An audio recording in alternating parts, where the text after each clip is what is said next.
ప్రభు పేరిట మీ అందరికి షలోమ్. దేవుని బిడ్డారా, చాలా చక్కగా దేవుడు ఈరోజు ప్రార్థన జరిగించాడు.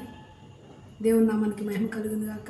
దేవుని బిడ్డలందరూ కూడా ఇంట్లో ఉన్నవాళ్ళు చాలా నిరుత్సాహంతో బలహీనతతో ఉన్నప్పుడు కూడా మందిరానికి వచ్చి బలం పొందుకుంటున్నాం అన్నటువంటి సాక్ష్యం ఈరోజు విన్నారు. దేవుని బిడ్డారా, నేను రాలేను, నేను వెళ్ళలేను, నేను పోలేను అన్నటువంటి బిడ్డలు వారి నోటితోటి నేను ఎంతో బలహీనంగా వచ్చి సన్నిధిలో ప్రార్థనలో కూర్చొని బలం పొందుకొని వెళ్తున్నాను అంటున్నాడు. దేవుని బిడ్డారా, ఆయన వద్దకు వచ్చేవారు బలంతోనూ శక్తితోని ఆయన నింపుతాడు దేవుని బిడ్డారా.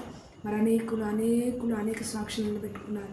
పోయిన సంవత్సరంలో 40 రోజుల ఉపవాస ప్రార్థనలు దేవుడు ఏదైతే మేము ప్రార్థన చేశామో అట్టి కార్యములు, ఘనమైన కార్యం చేశాడు. గొప్ప స్వస్థతలు కూడా దేవుడు చేశాడు. దేవుని బిడ్డారా, మరి ఈరోజు కూడా దేవుని దాసు నిలబెట్టుకొని చక్కటి వర్తమానం ఇచ్చాడు. యోహాను సువార్త 19వ అధ్యాయము 14వ వచనంలో యేసు సిలువకు వేయబడడానికి అప్పగించబడిట.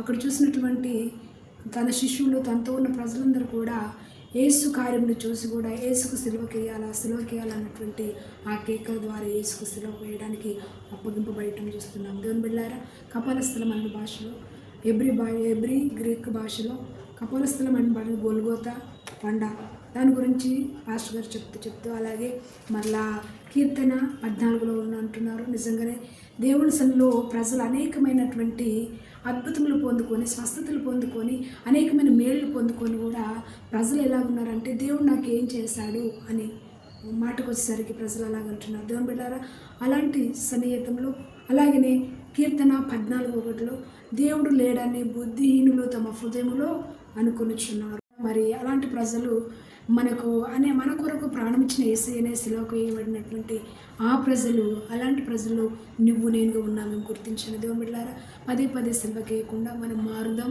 ప్రభును వెతుకుదాం, పరలోక రాజ్యంకు మనం సిద్ధమవుదాం. మీరందరూ కూడా గ్రహించండి, ప్రార్థన చేసుకోండి, మారు మనసు కలిగి ఉండండి. God bless you. Praise the lord.